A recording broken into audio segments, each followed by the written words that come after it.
A very good evening to those of you staying up late to watch us this evening. Thank you very much for your patience in this hour or so's delay to normal. Nice to see we've got Dims, we've got Macasty right there, and if my eyes do not deceive me, former two-time winner Boise is also here. So it's nice to see you all in the chat. And I am joined by one of the absolute legends of the game, Citizen Edwards himself. Good evening, Ian. Evening, mate. How are you doing? I am very, very well, thank you. How are you? I'm good, thank you. Yeah, really good that you've managed to get us on tonight, raring to go. As I was just saying to you off air there, I don't know how pleased I'll be by the end of the night, whether you've managed to get it on the go or not after losing last time out, but let's give it a go. Well, before we go crack into the action, and we will go at a relatively decent pace tonight as we have started later, but let's just have a look at the table.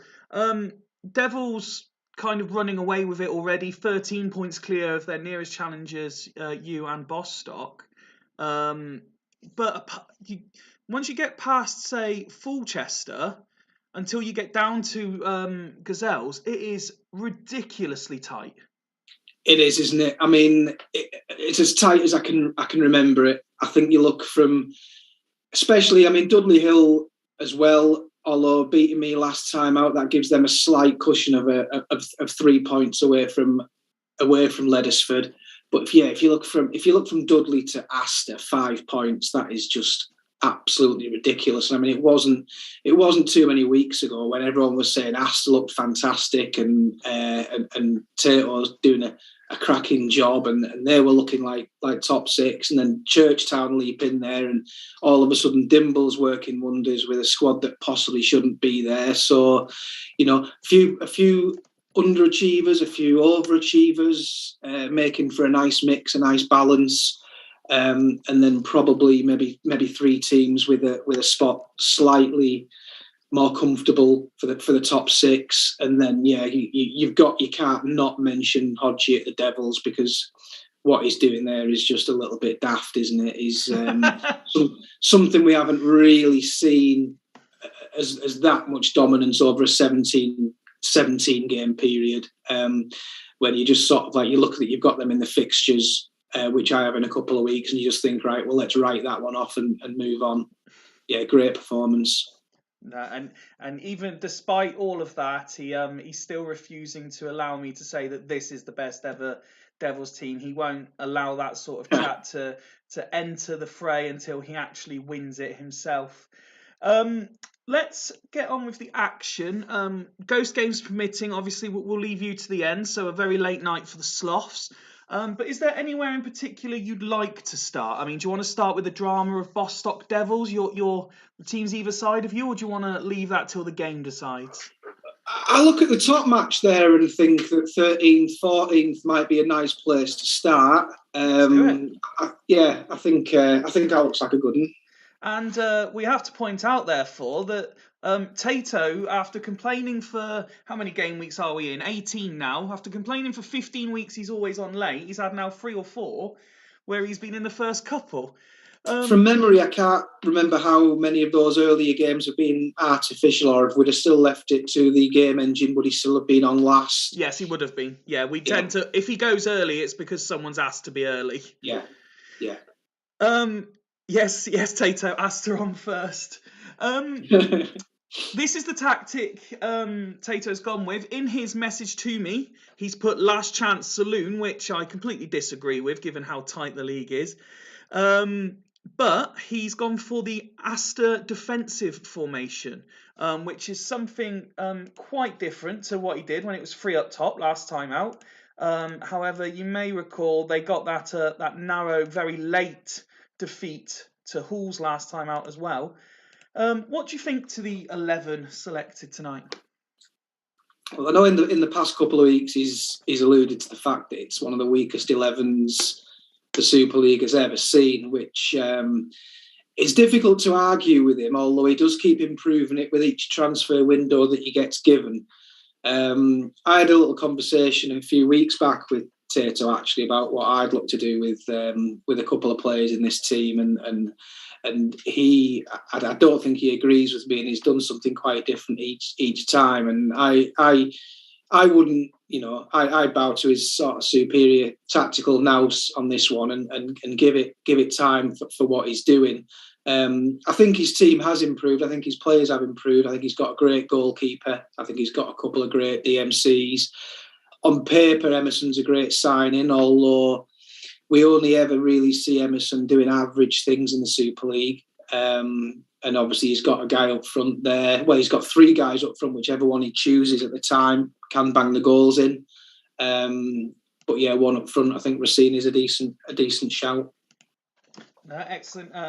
Nice that Boise already. Yeah, I think he's had Foe at Haller, hasn't he, as well, briefly, as well as Scally being a mainstay at Haller and winning the Super League. Let's therefore have a look at his opposition this evening. This is Martin's Gazelles team. Just one change for them. So Smertin comes out the team entirely. So Elias moves back from centre mid to defensive mid. Karagounis moves back from attacking mid to centre mid. And the on loan Devils starlet Mido comes in for his Gazelles debut. Other than that, it is the same team that narrowly lost to Devils last time out. So what do you make of that 11? Another manager who's done some good things in a transfer window. A massive coup getting the goalkeeper in. I'm not sure what planet Greavesy was on when that deal went through. He brought Okoronkwo back into the fold for the last couple of matches with Ferdinand leaving, which is a superb inclusion. And I think his last couple of games have been really good. So he should go from strength to strength. For me, Smertin would be in this team. And I do like the inclusion of Mido. Whether he works in a 3 behind an informed striker, we'll have to wait and see. Left back speaks for himself. And yeah, I think overall, since he's come in, strengthened the team. Great to have Martin back, very involved, done a couple of comms already. So looking forward to this one. Okay, well, if we can, yes, we can. Let's have your first prediction of the night, then, please, sir. I'm going to say a draw, and I'm going to go for a Desmond. Desmond to kick off the action. We always claim that the Super League is better than the Premier League, so on a week where they've offered a 6-0 hammering and a very, very late drama in tonight's game, let's see what we can offer the fans tonight. And it's Zayleas after 15 minutes giving the away side the lead, but Asta strike back on half an hour through Rossini, 1-1, and Dede, you mentioned him in the build-up, on 33 minutes makes it 2-1 to the away side. This is a brilliant start to the evening as Asta look for a second equaliser of the first half. Will they get it before the whistle blows? Barthez with a save. There is the half-time whistle, Ian, and it is 2-1 to the Gazelles. Stats-wise, both create in equal amounts. Gazelles, as they can be, we said it even under the previous manager, there are times where everything that is on target from them will go in. They do have that sort of efficiency about them when they're on tune, but a very good first half for a first game. Well, I think the difference now with Gazelle's last couple of weeks is there's actually shots on goal. So, they weren't really offering an awful lot going forward when Martin first come in. I mean, I know he was quite keen on being pure and playing 4 at the back in a very Gazelles and almost Craig style. Since ditching that, he has offered a lot more going forward. And yeah, like you say, I mean, if you convert a lot of your chances, then you don't necessarily have to you don't have to create as much as some other teams to be in the match, and that's what he's doing. Just having a look through the individual player ratings of the home side here, and the thing that stands out, we seem to always talk about the defensive midfielders for Asta. Again, they are arguably the pick of the bunch, but the sort of bigger players for them, you mentioned Emerson. Vrede's been very good since coming in on loan, and even the 2 wide players seem to be the ones slightly struggling more in this game.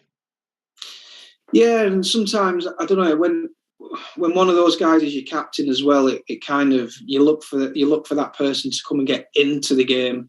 A few less touches than everyone else, no key passes, no tackles whatsoever.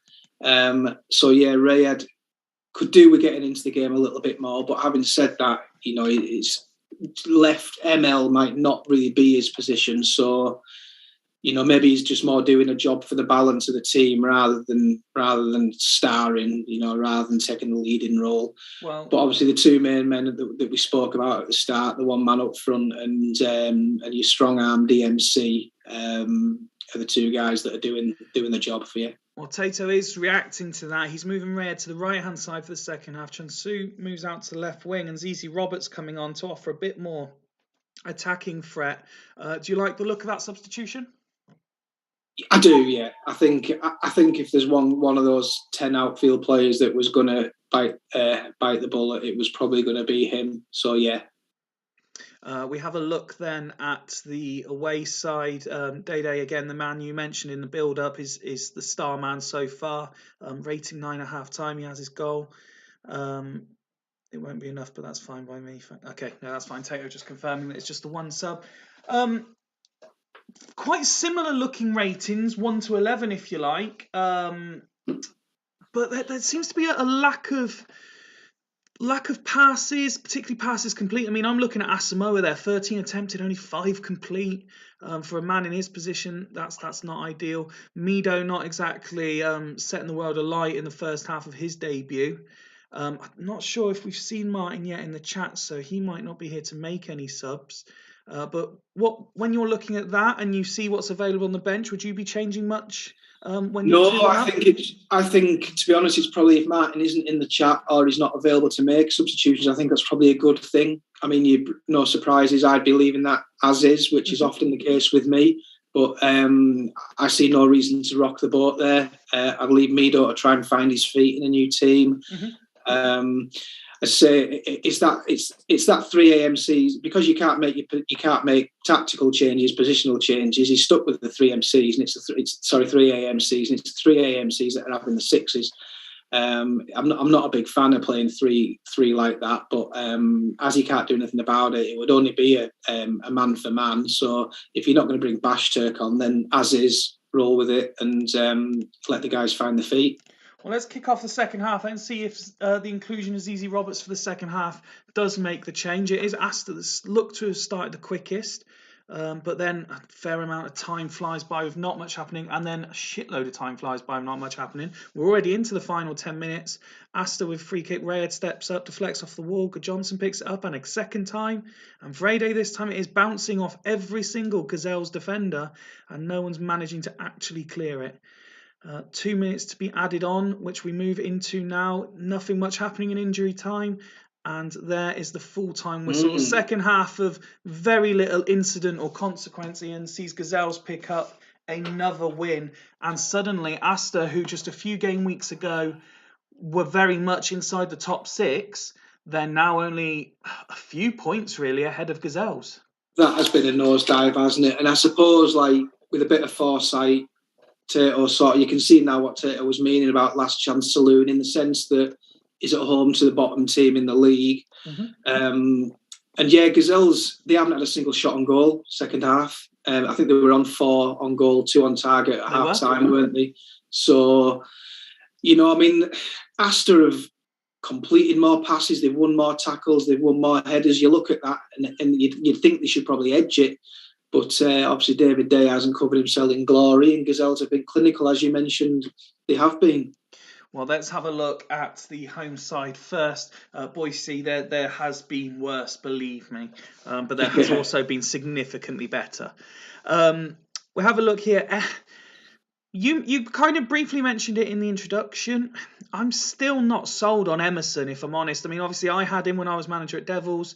And I still think he's a second-rate Barry Ferguson for me. People are attracted to the name, and I'm guilty of it myself. I worked quite hard to bring him in the last iteration of the game at BTEC, and he's one of the lessons that I kind of learned from making many mistakes in the Super League, that certain players don't pull up any trees for you, despite the fact that statistically they probably should do. That's about generally what you get from. And surprisingly enough, the most joy I've seen anyone have for Emerson quite recently was Hodgie when he was moving in between DM and AM. Yeah. So to kind of, you think a long run at MC is what he needs, and it doesn't seem to be. Perhaps no one's just got his particular player instructions right yet.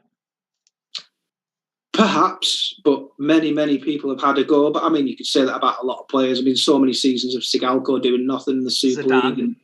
And sometimes these guys, they do just turn good if the right manager gets hold of them, and you just don't know what combination of things that might be. So, yeah, maybe when he shifts him on, someone might get a tune out of him. No, absolutely. A quick look at the Victorious Gazelles team then, who, again, if you look at it, you mentioned it at halftime, Hersey, Asamoah, Mido, none of them really excelling in this game. Sanglivo is normally one of the better players, not really at the races today, but Day putting in one of his textbook trademark excellent performances. Yeah, that's what we've come to expect over the years from Dede, isn't it? And I think he has a little bit of a dilemma, does Martin, because those three behind the striker have all underperformed, but then Gazelles have won the match. Mm-hmm. So what do you do next time out? Do you stick with a formation that seems to be working for you? How do you look to correct the poor performance from the three guys who should be doing more for you? Or do you just go again and hope that they steadily improve? It looks to have been a fairly solid defensive performance from them, though, and even Barthez rating, which was quite low at half-time, certainly improved. Perhaps a little bit fortunate to get the points, but they've got them. They've pulled Astor closer, and this is a fairly solid performance by Gazelles and a very good win. Well, last time out, I think Martin said they look for 4 wins out of the 10 games and see if it lifts them off the bottom, and this is definitely first step towards that. He couldn't have done it against a more apt team to try and make a bit of movement in the table. So, yeah, well done. If it's all the same to you, I'm just going to work top of the list down when your games come up. So we'll go to Haggis next, who are away to Halls. Last time out, they got that smashing win over Spartak Sloths. It was all over within half an hour. Nothing much happened. Well, nothing at all really happened in the second half. This is how they line up, and it is a slight alteration due to the availability. Mendieta being injured and Stam being suspended is crucial, really, for Haggis for this one. But this is how they line up. Stephen Reed coming into the Mendieta position. Giggs continues to keep Ashley Cole out of the team. Gary Neville replacing Stam. Bruno and Rosicky continue to support Smith. Yeah, I mean, he has been a little bit unlucky with injuries. It coincides with a couple of a few good deals that he's done. I know Ian's been given a lot of grief over the past few weeks for his transfer dealings. I actually think that he's greatly improved the squad in general. He's cashed in his chips on a couple of big players, but I think he's done well with what he's got back from them. I mean, Giggs has come in and that wasn't his first 10 for the club in the last match. He's had 2 10s now, I believe. Yep. And I know that some people don't fancy him in that role that Bruno's playing tonight, but I think he can do a job there as well as his better position, which is where he is tonight. Yeremis and Samuel that he got off me have been absolutely fantastic. And so he's got more than enough there to cover the bit of bad luck that he's had with injuries. And Smith, when he's come in, has done a job keeping 3 great strikers out of the team and hopefully being given his chance to capitalise on his debut performance by they had a few weeks back getting 2 goals and maybe getting onto a decent run. Boise saying in the chat as we welcome Ryan, good evening, pal, saying that this Haggis team is way worse than Tato's Astor team. I like this team. If we're having a couple of weeks of swapping teams around, this is one of the teams I'd quite like to take charge of. I like it. Let's have a look at the Hall's lineup then. Again, an alteration from the win last time out, where Jens went narrow. He's going to the more tried and tested Super League formation this time round. But it's much the same players that he keeps faith in. Although it would be nice to see Crespo and Viduka as a 2 again. Well, I think he has more options when he's got Gerrard available to him. Yes. And having Crespo having a big man up front gives him again more options. A little surprising given the checkered form that he changes it so drastically, going from narrow to wide after a victory. Mm-hmm. But as you say, sticks with the core of the main players. And when you've got a spine of Crespo, Brožek, Vogel, Gerrard, Campbell, Thuram, and Costanzo, that ain't half bad, is it? And that's not even mentioning the season that Candelar's had. If he could get Brožek properly firing this last 7 or 8 games, then it's not out of the equation for top 6 for the new boss. Well, when you have a look at and again, it's easy to say because we know how tight it is, but these two go into this game on exactly the same points and 1 goal difference. Yeah. And, it was only a couple of weeks ago, Haggis were like, 12th, 13th, only took the slightest of turnarounds to have them jumping up there all of a sudden. Yeah, a couple of wins puts you up there, but a couple of defeats almost sees you thinking, I've got no chance. So, yeah, it is so tight. Well, Boise's going big, saying Hull's minimum 4-goal win here. I presume you're going to go for something a little bit more conservative. Yeah, I mean, Haggis, unfortunately for Haggis, they have had to make a couple of key changes, and we know what effect that very often has. Hull's hopefully building a little bit of momentum for Jens. I think it's a home win, and I think it's probably by a couple of clear goals. A home win by a couple of clear goals. Let's find out. Viduka wasting no time. 2 minutes on the clock. Vogel makes it 2-0 on 13 minutes. Hull's flying out the traps for this one and looking for a third. Half hour on the clock now. The time flying by a bit quickly for Hags' liking as we approach half time already, into injury time, and Vogel makes it 3 as the whistle blows, and it is 3-0, Ian. And you were saying, wow, Hull's building momentum. 4 shots, 4 on target, 3 goals. Haggis not getting a chance to create a thing. It certainly won't be 2-1, Ryan, I'm afraid. Wow. Yeah, they've unfortunately had the heart ripped out of the team a little bit, haven't they? And it's going to take a couple of matches to figure that one out. And Boise knows what he's talking about, doesn't he? He comes in, makes a couple of stellar predictions, and then rides off into the sunset. And interesting with Vogel getting the 2, because the one question I was meant to ask you before we kicked off was, would you be more tempted to play Vogel in the DM position and Gerrard in the centre mid position? I think anyone who's been around the Super League long enough knows my history with Vogel to know I have absolutely no idea how to get the best out of him. So yeah, don't play him at all if I'm in charge. Unsurprisingly, the Hull's ratings are exceptionally high. No one underperforming at all, and absolutely no reason really for Jens to be changing anything. Although when you consider the relative dominance, although they haven't created that much themselves, just significantly more than the opposition, are you surprised to see Brožek involved so little?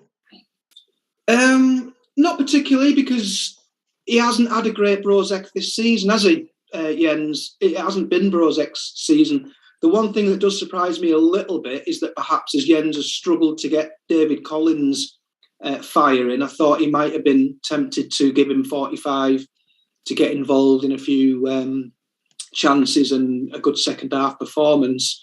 But he's left as is, and you can't blame him.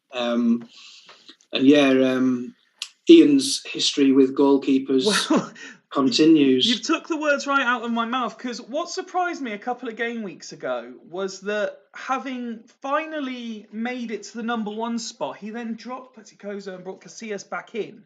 And I've been waiting for this to happen, because I can't recall a game where he had a shocker, yet Casillas does throw a 5 in 1 every 4 games, it seems. Well, the talk is always, isn't it? Casillas, shit during the season, but he's a big game player at the business end of the season. But, and no offence to Ian or to Haggis, you have to get to the business end of the season. Subtle shots fired. No, but you have to get there before you have a big game player.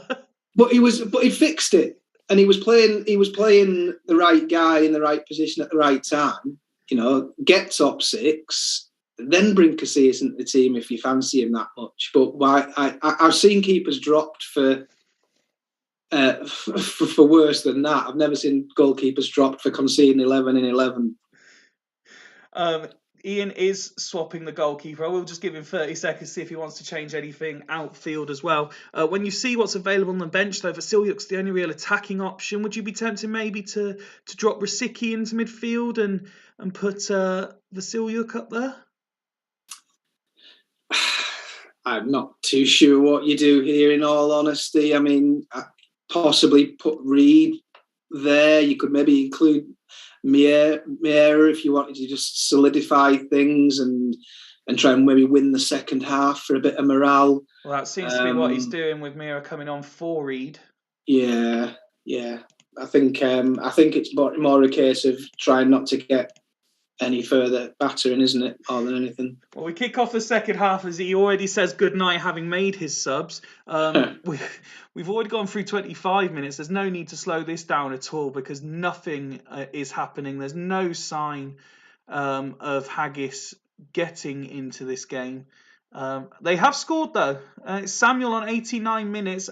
Good man. As Boise says, get Vasilyuk fucking on. They have won the second half, Ian. It's finished full time. Halls 3, Haggis 1. Halls have created absolutely nothing in the second half. Haggis have created a bit and got a goal.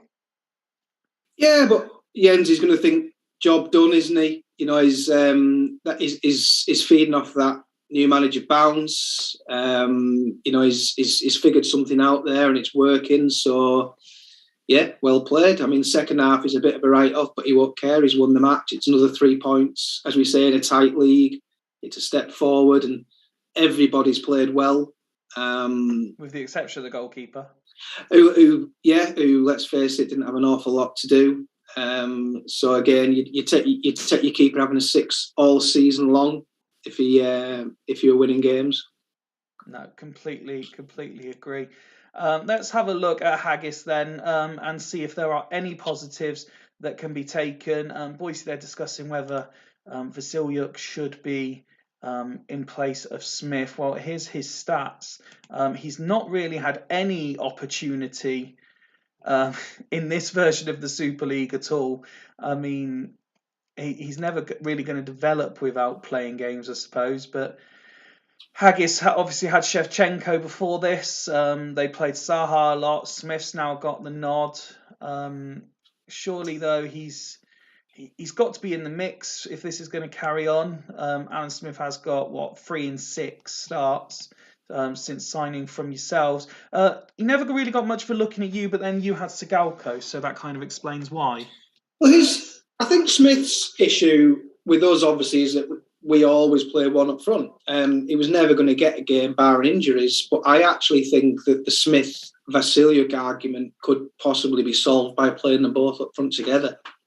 Yeah? You think we're moving to a 2? I think so. I think those are 2 guys who could work well together. I mean, you could move Sahar to the bench, so you've still got cover. I mean, this is all... Yeah, I mean, Sahar was injured for this one, which I think but I guess wasn't included. He will probably be back, won't he? If they went 2 up front, he'd have cover on the bench to be able to do that. And it all stems from Shevchenko not particularly performing, doesn't it? And some guys have come in and they kind of performed, then kind of not performed. And I think also has he not got Fernando Torres there, who's potentially... Torres, who's not played since game 4 of the season. Season 4, Torres has got to be worth a punt. 20 off the ball, 18 pace, 20 finishing, 17 acceleration. It's got, he could well be in with a shout. Brought Palermo in on loan from Churchtown as well, not included. Yeah, banged the odd hat-trick in at BTEC Troopers. Palermo is capable. Yeah, absolutely. Well, congratulations to Jens and Halls. Commiserations, Ian and Haggis.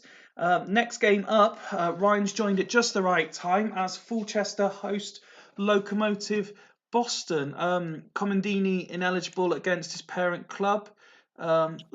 We seem to talk about Loco's inconsistency every week, but they're no different to everyone else, really. Everyone on the 5-5-7 record after 17 games. This is the team I still question, and was it Martin last time out or Jens? I questioned the attacking intent from. I appreciate they only play one up front, and Montella is the main guy, 9 and 15. But when you see Comandini ineligible for this one, but Cassano came in, he brought Inzaghi up, played one, scored one, and now they're not included. In a time when every result matters, would you not be showing a bit more attacking intent, or is he just sticking to what he does best?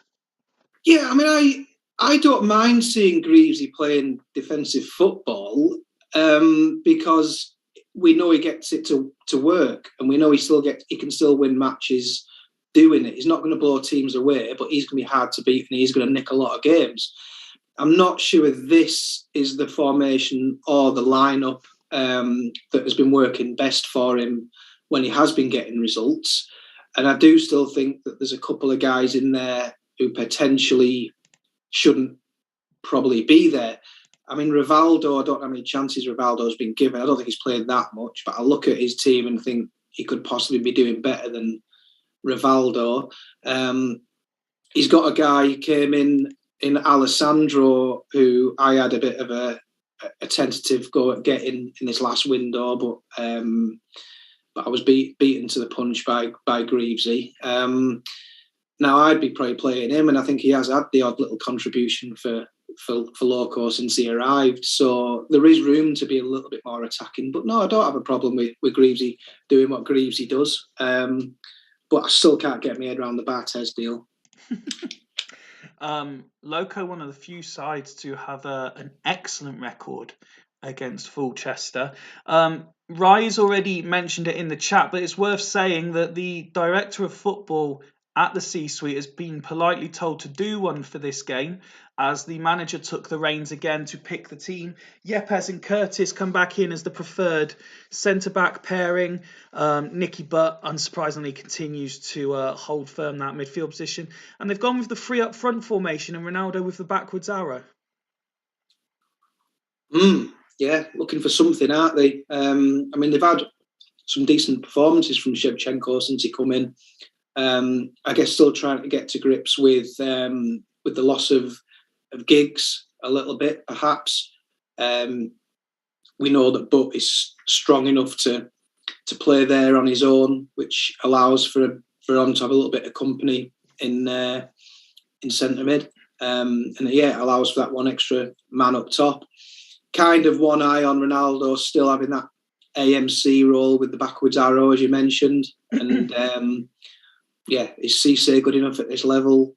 That's a question that still needs to be answered.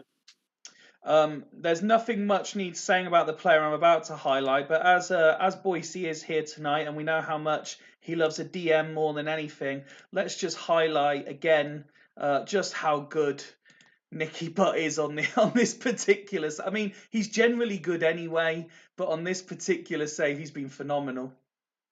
Yeah, I mean, the last 3 seasons has been great, but this year he's just took it to a completely another level, hasn't he? I mean, he's the tackles that he gets through are incredible. I know we talk about Jens Jeremy's doing it, although he's doing it at a club that probably he has to stick more tackles in. But I mean, let's not forget that Fulchester are a top side, and they can dominate long periods of games. So for Butt still to be putting those numbers in when Fulchester are in the ascendancy at times is absolutely incredible.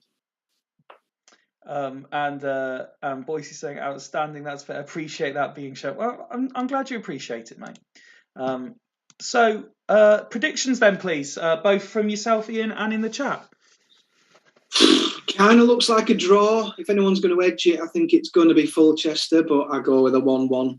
You're going with Ian. The one thing is you do like your draw predictions, don't you? You're turning a bit alf on us. Well, the thing is, you shouldn't. If you looked at Swan's league table, asking me for predictions is absolutely pointless. I used to be quite good at this sort of thing, and I am rock bottom of that league for a reason. I don't know what I'm talking about. So yeah, maybe stop asking me. This has potential to be a real clash of styles. Loco's ultra defensive against. If Maka has got them back to full on C-suite, there could be a bit of swagger about the home side. Tato going 2-0, Stee going 2-1.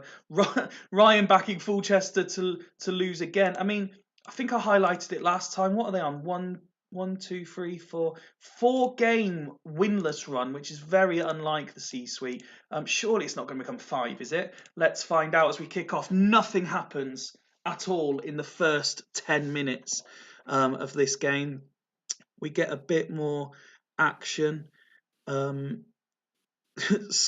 need to go back. I'm trying to concentrate on the game, but I can see Scott's made a comment about Nicky Butt that most people don't agree with. Rivaldo there on 28 minutes, but Cisse, so the two players that you argued in both sides probably aren't good enough, sticking 2 fingers up to the COCOMs. And on the stroke of halftime, David Beckham makes it 2-1 to Fulchester. Oh no, that's similar to what happened to me against Dudley, and you're looking all right, and out of nowhere, bang bang. Fulchester, if you go purely on the attempts dominating that game, that's much more of a Fulchester-esque performance. You can see that the director of football's been kicked out the dugout, can't you? Yeah, I mean, relegating him back to putting corns out and slicing oranges seems to be the most astute thing Mac has done all season. At just the right time, and look at the dominance in the air as well. 72% headers won, which probably goes a long way as well. Yeah, good strong stuff. Well, I can see as the comment comes through, Maka enters the chat. Evening Martin as well, who's just seen that his side won tonight. Let's have a look. Unsurprising, Maka enters the chat as we can see Buffon on his customary 6 when Maka is live. John Curtis reinstalled to the lineup. He's not exactly excelling, although he has had a very good season. Nedved, the pick of the players, but largely. If you look at the individual players, there's plenty of involvement. It's spread around everybody. There's plenty of passing going on. A lot of tackles being won. It's quite a good first half performance. It's not the best we've seen from them, but it's a very good first half performance. No, but you've got every player is in double figures for passes, which I think is probably the first team I've seen do that tonight so far. You generally get 1 or 2 that haven't touched the ball or have hardly seen much of it. So, as you say, getting spread around. Yes, Nicky Butt making a few tackles, only actually won half of them this time, which is a little bit un-Nicky Butt-like, but he's still having that 8. And then when you've got the likes of Verona, who, I mean, if you're winning a game at half-time and Verona's not even really got stuck in yet, then you know you've got plenty of room for improvement, and it probably kind of gives you a bit of confidence for the second half, as good as the first half has been. And sorry, I'm just reading the chat as Tato pipes up with another congratulations to Martin. Let's have a look at Loco as Maka goes as is at the suite. Peruzzi clearly isn't Barthez, as you've mentioned once or twice already. And those numbers for a team that are. We say it all the time. He builds his teams to be defensively strong. They haven't been. And when they're not doing what they're supposed to be doing, they always look very, very average, don't they?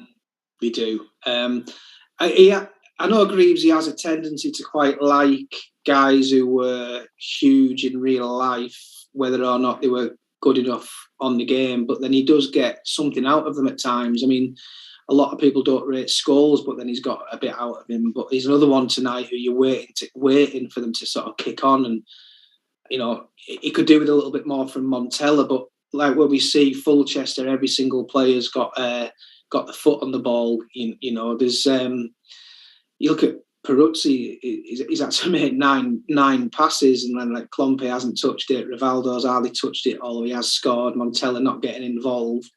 They need to try and find a foothold in the game somehow, because there's not an awful lot on the bench to turn it round. We know what an underachiever Seedorf's been, so it's almost like you sort of think, well, those 11 guys in that lineup that he's already made for himself are going to have to turn it round. as they are. Absolutely, and the points you're making being echoed there in the chat. See Tato saying, why did he sell Barthez to replace him with Asta's fourth choice keeper? And Steve pointing out the same as you, Montella offering nothing. Not seen Greasy, so we're going to kick off the second half. No subs from either side. Is the Loco 11 strong enough to go head to head with this Fulchester side? Is the winless run finally going to come to an end for the home side? We have reached the point where we can slow the commentary down a little bit. The game's still slightly in the balance, although Loco really need to pick up the pace a bit if they're going to do anything. Nicky Butt on the ball plenty. Nedved with the throw in. Veron and Curtis and Beckham. Carlos with an excellent tackle though. It looks more, to me, I don't know if you agree, but it looks more likely from Fulchester. It does, doesn't it? If anyone, Fulchester, but then you almost think that perhaps it's going to end 2-1. Macca calling broken laptop time as he waits for the inevitable Loco goal. Ronaldo, Nedved, it's still the home side coming forward. Lovely move, but Nedved doesn't finish. And we move into injury time. Nothing happens in injury time. And Fulchester pick up the win at the 5th time of asking. A very quiet second half. Well done, Macca. Solid. Very quiet second half, but as you say there, Ian, a very solid second half. And Nedved with a virtually perfect performance. Absolutely, yeah. Plenty of the ball, getting involved with and without it. Good in the air as well. And a 10. Yeah, can't argue with that. And as I mentioned at the start of the match, trying to, cope with the loss of Giggs, and there's the solution. Sticks a 10 in left wing. No, and it's worth saying, clearly width is where it worked for Fulchester in this one, because you look at Beckham's performance there as well, got a goal and his 9 rating. Well, I just think, if you're going away from home and you're playing your wide wing backs at DML, and your home side has pushed them a further bit forward and they're pressing a bit more, it puts you in the ascendancy a little bit, and especially if one of them's Nedved. And obviously, Beckham divides opinion, but consistently, Macca gets performances out of him as well. So, yeah, very, very well done. No, absolutely, completely agree. I also agree with Macca's point that win is massive for them, given the run they've been on and how tight it is just behind them. That just allows them to breathe that little bit easier, and we just tick another game off. I believe you are someone, Ian, who would very much agree with Dimble's comment. When you're winning, is there any greater sight than 3 minutes of injury time ticking away with no text whatsoever? Oh, it's lovely, isn't it? Yeah. It's like you don't know what to do with those last few minutes, do you? Sometimes it's like when you're, if you're losing with that 3 minutes left and you sort of like tell yourself it's over, but like there's a 5-6% of you that's just thinking, oh, we're still in it, something could still happen. It's like when you're playing snooker and the guy's about to clear up, so you start to put your cue away, hoping that he's going to miss. But that last few minutes, when it does go and you're winning, fantastic, yeah. That brings us to the battle of the yellows, and we start with the home team, Dragons, who last time out had that draw with Fulchester, in what was a very, very average game. Let's be honest. This time out, like I say, at home to Ledisford, they make a couple of changes. They go back to a more tried and tested 2 supporting 1. Rowell and back supporting Clive. It looks, on paper at least, a very, very good 3, doesn't it? It does. And I think 2 guys who have to step up with, they made the decision to let Joe Cole go. So those are the guys that are going to have to do it for him in those positions. I think it's been said a fair bit over the past few weeks that this is probably a top 6 team. And so they do need to be getting something together. Quality all over the pitch. A decent bench as well. I think a few weeks back they were missing Davids for a game or 2, and him being back in there now, and you wondered whether Lysan's might make way at some point, but he's contributed with a decent game here and there. Yep. Echiog, great signing as well. But yeah, as you say, those two behind Kluivert need to play well. But and as does Kluivert, because I mean Kluivert is one of the top scorers in the league, and you're going to need him to kick on back end of the season to sneak into that top six. And when I was going through these games, I noticed for this particular fixture, whoever scores first is vital because there's only 2 games in the 7 played where both teams have scored. It's normally a victory to 0. Yeah, and we don't sort of know still what we're getting with Leddersford. I mean, yes, most of the games they've been pretty strong, but I think they threw the odd stinker in there as well, didn't they? And a lot of what Alf was saying, he was going to be mixing it up and trying a lot of players. But to his credit, he seems to have found his core I think he quickly. found a formation early which worked, so it was just tweaking it game by game depending on the opposition. I mean, for this one, he's made just one change of Saymak coming in for Amoroso drops to the bench. I think from game 1 to game 2, I think he made something like 4 changes to a winning team or something like that, and he carried on doing quite well. And then he just threw one really average performance in there, which threatened to derail him. But yeah, there Alf you go. Took over from what you can see on the screen. Alf took over from this win here. Yeah. Where he was playing this formation. Then he went on to beat Sloths 3-2, and it's from that game that he's kept this formation. So I might be doing him a bit of disservice because the game that he had a stinker in was the Devils game, wasn't it? Which is not uncommon for us all to have that. But yeah, a couple of 5s, a bunch of 6s, and comfortably dealt with, wasn't he? But then again, yeah, a lot of us have been in that situation. So 0-0 against Churchtown at home, not amazing, but as I say, it just adds to the what sort of a side are Leddersford, and they do seem to be going in a decent direction. But yeah, pretty good job. And another chance. I know there's a lot of fans of the Leddersford away kit, so a chance to enjoy that for a game. A score prediction, please, sir? Yeah, I'll go home win. I'll go 2-1. Home win 2-1. Let's see if you are correct then.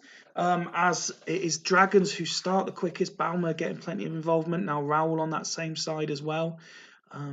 Leddersford starting to come forward themselves. Already half an hour on the clock. Raoul with an attempt.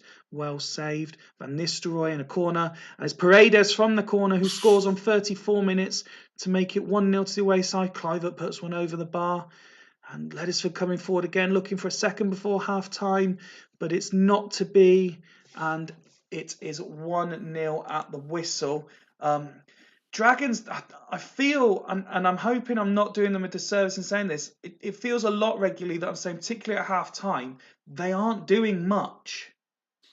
Yeah, and it's hard to know whether they're unlucky or whether they are just underperforming. I mean, completing those passes, the win the battle in the air again. It's hard to put your finger on because the 11 is very, very good, and Jamie knows what he's doing, and he's been around longer than any of us doing this. And no one's playing. He's not got anyone who's having a particular stinker. I mean, yes, I would be putting Said in there ahead of Lysands, but other than that, do you do an awful lot different? It's difficult for me to say because I'm supposed to stay relatively neutral. I think there is a lot more potential in this Dragons team than it shows. And I think Dragons are one of the few teams who would probably benefit by being a little bit more... I'm looking for a better phrase than gung-ho, but backing themselves to dominate a team as opposed to trying to avoid getting beaten. I mean, let's face it, there's probably 10, 11 Super League teams each week play a version of this formation.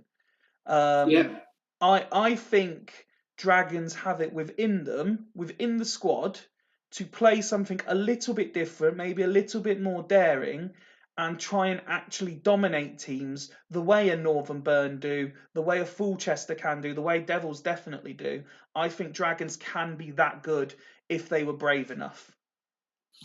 That can be what it boils down to, can't it? And I think sometimes it's from that core middle of the team and how much you trust them to be able to push some of the wider guys on further.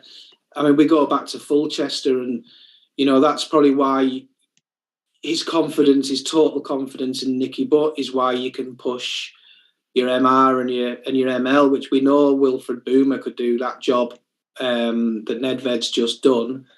But does Jamie have as much confidence in the likes of his DMCs as Maka has in his?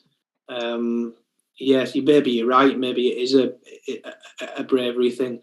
And on another point, I would just say, well done for you maintaining a little bit of impartiality there, because I do seem to remember a particular previous chairman nailing his Dragons colours firmly to the mast. So, yeah, well done. Jamie, hi Jamie, nice to see you in the chat, mate. Hope you're enjoying the show to an extent. Obviously not this game thus far. Double change made then, Ian. Zidane coming on for Gattuso, David's dropping back, and Carew coming on for Cliver with the quote, "He's been shit for too long." Yeah, Cliver for me is one of the half a dozen guys in this league that you stick him up front every single game and just leave him alone, and he'll, over the course of 20 odd games, he'll get you 14, 15 goals. I can see why he's done it, but I think for me, I'd possibly have made a change elsewhere and left that. I can see the thinking there. Looking at the stats here for Leddersford while we wait to see if Alf wants to change anything. I'm surprised when you're playing one person in the very centre of the pitch, in this case, Jan Cheddar, sorry, he's so little involved. Yeah, although to be fair to Alf, the two of the guys further on from him, very involved. So if the tactic is to bypass that position and play a bit more direct, perhaps, I don't know, is doing something right. Because he might not be getting the ball through the middle of the pitch, but he's certainly getting the ball to the far end of it. Alf going as is, so we kick off the second half, see if the substitutions have the desired effect. Although I'm seeing it, well, it's a fairly even open 5 minutes. Both sides, I can see the attacking player names. Leddersford maybe just starting to play themselves into it a bit more. Free kick now. Seems to be a lot more of that lovely away kit now, though. And there is Van Nistelrooy, was 5th of the season to make it 2-0 to Leddersford. And this is a terrible result, really. It's 3-0 Petkov. The main man for the previous manager still doing bits for the new manager. A Dragons player looked down like he'd been shot, but the free kick was wasted. No need to slow this down at all. This is a very, very poor evening for the home side, as Van Nistelrooy looks to make it 4 but misses. And another chance, and one off the crossbar as well. And finally, the referee calls time, calls mercy on Dragons. Leddersford, Alf continues to get results and absolutely dominated the home side there, haven't they, Leddersford? There was only one team winning that game, wasn't there? Yeah, it felt very solid in the end. The longer that game went on, there was only one direction it was going. Well played, Alf. Maybe I was a bit critical at the start, saying maybe I'm not too sure what sort of a team they are yet, but I think that's another step towards showing us all what kind of a team they are. Let's have a look then at the home side, who, despite conceding 3, still managed to get a centre-back to get man of the match, which always surprised me. And it's not the first time we've questioned man of the match. Something that doesn't surprise me, however, is Zidane coming on and offering nothing. No, standard, isn't it? Everyone thinks they can get something out of Zidane, don't they? He gets passed around from a fair few managers, and each manager thinks they're going to be the one to turn him and get something out of him. But Carew's come on and not done an awful lot, fair few touches, but nothing up top in the way of shots. And anything like that. Yeah, you can see why Big Hugo's kind of got man of the match from the point of view that he's made 10 key tackles. Yeah. But yeah, when you're at home with that quality team, you don't really want your centre-backs to be making 10 key tackles. Correct. And let's have a look at Alf's victorious side. And a near perfect away performance, really, it turned out to be. Everyone ended up getting plenty of the ball and doing plenty with it. Yeah, absolutely. I mean, we haven't got a single 9 there, have we? Which is bizarre. But a heck of a lot of 8s and no 6s. So yeah, it's pretty much where you want to be. Nothing absolutely amazing, but very, very good.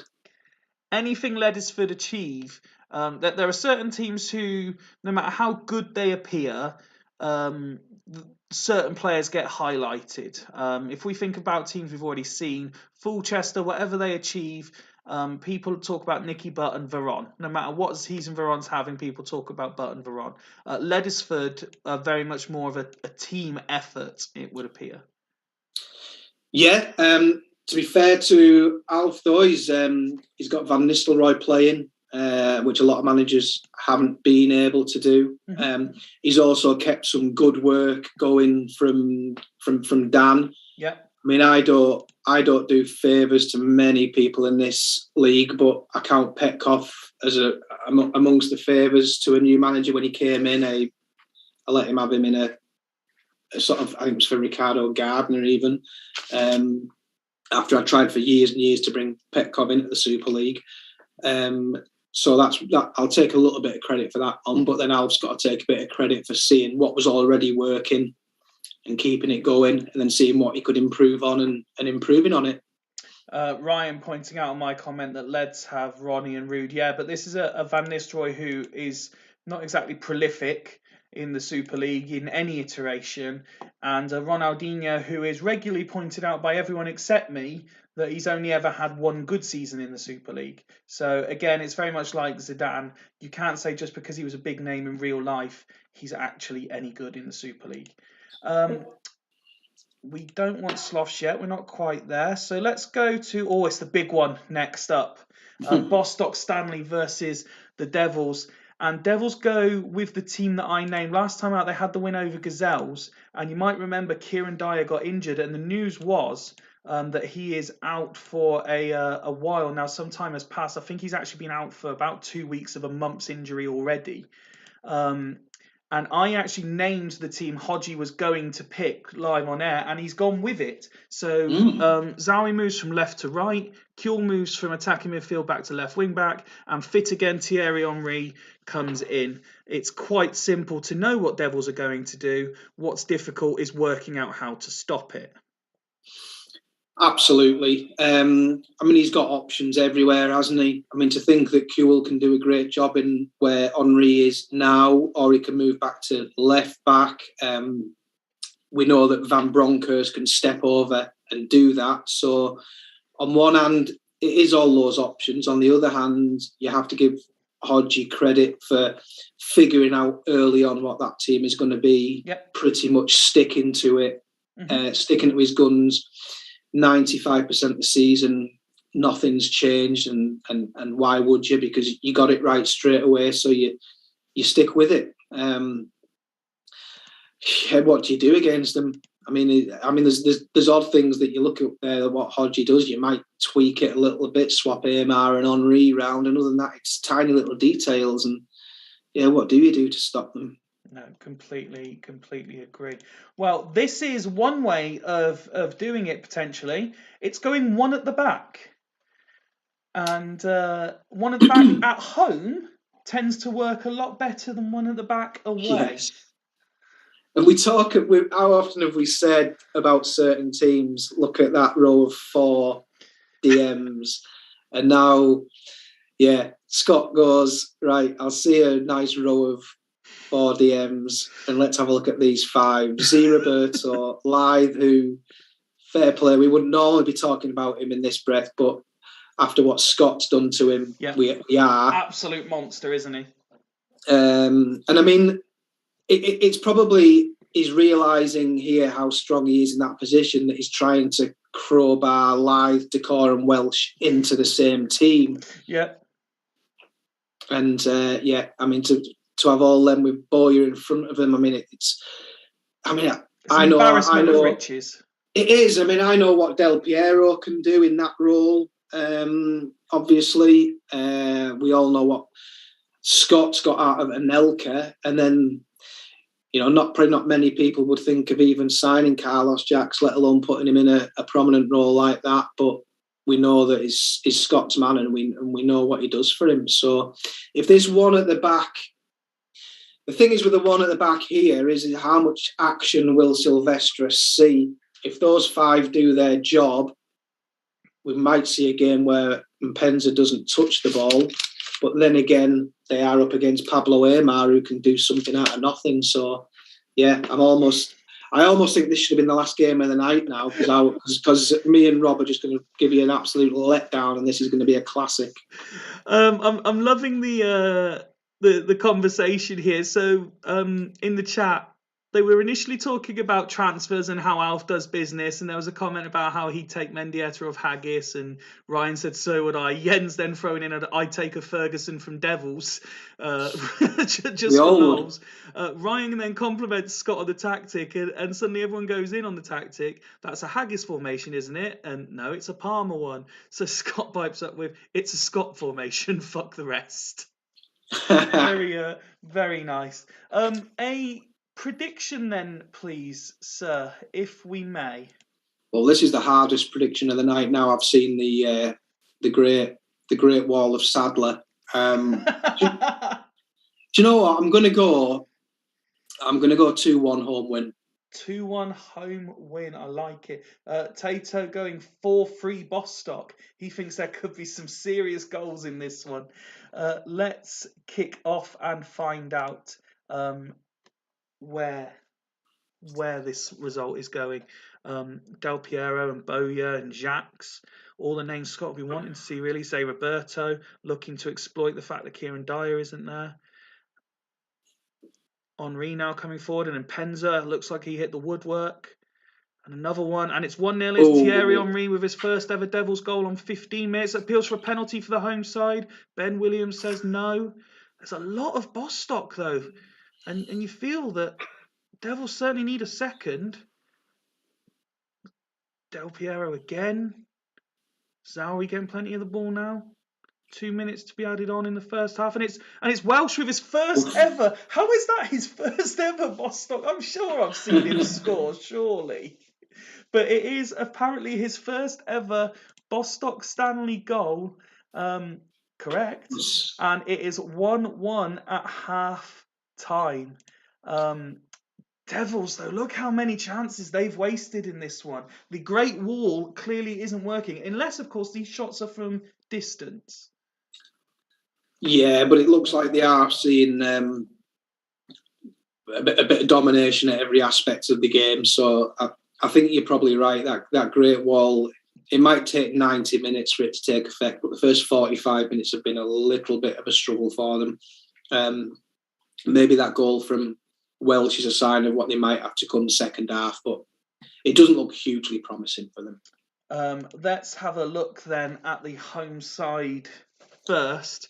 I agree, Jens. I don't think the text reflected those stats because I think I mentioned I saw Jacques' name a lot, I saw Del Piero's name a lot, Zé Roberto definitely had a lot of the ball, it seemed at least, as well.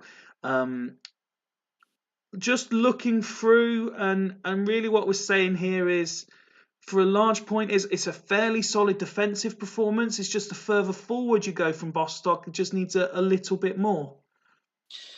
Yeah, I mean, a fair bit down the right for them. I mean, Zé Roberto, plenty of touches, plenty of, attempts at tackles, having an 8. And then how often do you see Cafu being penned back like that? And, 3 passes, he's had more tackles than passes. Yeah. But then I do remember a couple of times in previous weeks where we've had Cafu and Zé Roberto doing absolutely nothing in the first half and then being 2 of the standout players by the end of the match. So it's possibly something that Scott can cling on to here. No, I do agree with that. Scott has said carry on. I've not seen Hodgie yet in the chat, but I know he sometimes just pops up when his game is on. So let's have a quick look at what they're doing. I was quite interested to see how the wider players were doing because of the stats there of Cafu in particular. Zé Roberto having a good game. Zauri doing okay, but you might argue say Roberto's getting the better of him a little bit. Maybe they're both attacking, and just Bostock are doing it slightly better on that side. Kuhl's 8, maybe explaining why Cafu only on the 6. There is Hodgie. He has been here all show, as he says that, and he's also going same as. So neither manager making a change. Are you expecting fireworks in the second half? Oh, I'd love some fireworks second half. It's definitely got the potential, hasn't it? So, yeah, fingers crossed. Let's find out as we kick off. Bostock trying to start quickly, looking for a second goal. Soroczynski giving a yellow card there. It is one that I'm quite tempted to slow down a little bit earlier than normal. Because of what it has the potential to be. Nah, sod it, let's do it. We started late, we might as well finish late. So we slow it down with just past the hour mark. Devils coming forward now, Kuhl and Penza. Sylvester as well. And Decor now has his shirt pulled. It's a yellow card there for the Devils player. Montero and Silvestri going up against each other. And Penza with a shot, wasted again. Here he comes again, and now Kuhl continues his run. And Penza, Amar and Penza over the bar. You're thinking Devils, if anyone, aren't you? Well, I'm thinking they're being very wasteful. I can see Bostock nicking this in like the 87th. I'm sensing a 2-1 here. Del Piero, Anelka. Now Devils coming the other way. Bowyer wins the ball back though. Van Bronckhorst this time. Ferguson was offside. Say Robert, there's a lot of offsides here. Sylvester showing a yellow card by Mr. Williams as we move into the final 10 minutes. Henri picks it up this time. That's Zauri, Nesta. Henri again. Barry Ferguson off the bar. Cafu picks it up and clears. Oof. And Penza now with Kuhl. Switches it over to Zauri with cross. Amar. Kuhl. Good save from the goalkeeper. Corner kick. Oh, and the header from the corner grazes the crossbar. Here comes Kuhl, Aymar and Penza. It's going to be 3 more minutes added on. Are we going to see a winner? Live now, Anelka. Still Anelka doing it all himself, but he gets the shot horribly wide. Bowyer picks up from the goal kick though. And Van Bronckhorst gets called over, gets a booking. It's a free kick. Del Piero lining it up, deflects off the wall. And there is the final whistle. Ooh, probably feels fair. Both sides gave it a go. That's for sure. I mean, that is very, very wasteful from Devils. Is the first thing. I think Bostock are unfortunate not to win it, really. I know Devils created a lot more, but Bostock were a lot more efficient.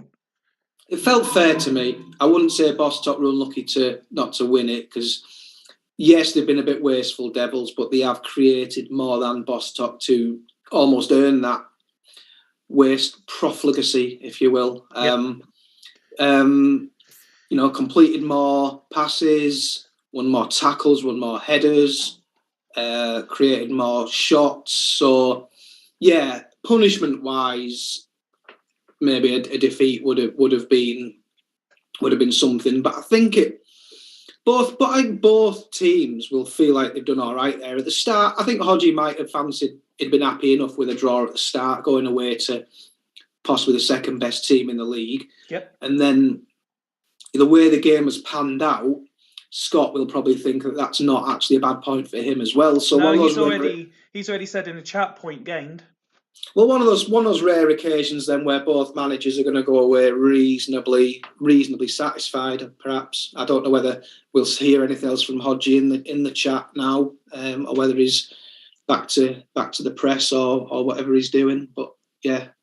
I mean, looking down the home side stats, very solid and capable performance, and I'm looking forward to seeing what happens on the Devils stats if Zé Roberto's performance has not got man of the match there. Yes, yeah. I'm not sure. I'm trying to think who it would be over on the other side. I saw a lot of Kuhl getting involved and possibly Aymar. Okay. Yeah, we shall see. But yeah, he's got to be happy with that second half performance of Scott. Yeah, cool, you're right. Harry Kewell proving a point in that left wing back position again, I feel.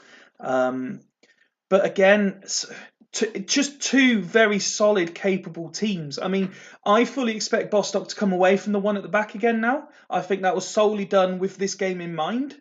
But I think it's done exactly what it needed to do. They've avoided defeat. They're now a point ahead of you with your game to come. And I like you say, I think both managers will be relatively content.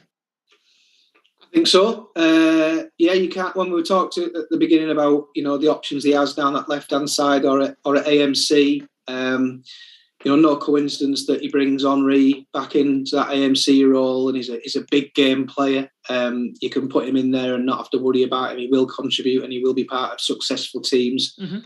And then he's made a good call at left wing back by putting the AML in there, and he's got the man of the match, and a goal from those two guys. Yeah, well done.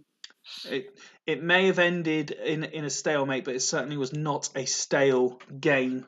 Let's see. I believe we have one more game before yours.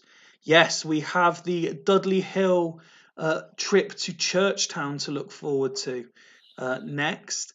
And Steve currently occupying fourth place. As has been said many times, having a fantastic season so far, has opted for the same tactic, just a couple of personnel changes. Southgate and I believe it was Oliveira, coming in for Mendonca. Southgate coming in for Maldini. Other than that, unchanged from the 2-1 win over yourselves. Oh, this was the one where they scored twice in injury time in the first half, wasn't it? Was it? Yes. I don't know. I can't remember. No, of course you can. Yeah, it was. He done. It's a bit misleading that they battered us, so you can't really sort of just say he had that one sort of minute in the game that won him the game. There was two things that won him the game. Number one, they were miles better than us, and secondly, we had you had no defenders.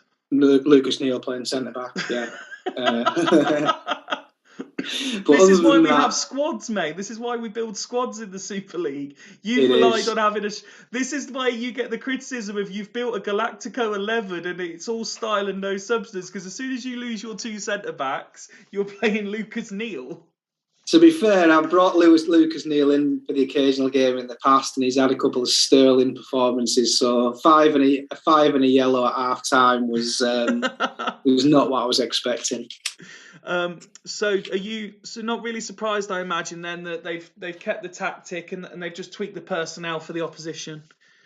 Well, that's all he has to do now is tweak, because he's found something that works. He's got players that not only make a good start in 11, but he's got players who can't even get in the team. I mean, he's got, we all know of Steve's love for Steve Finnan.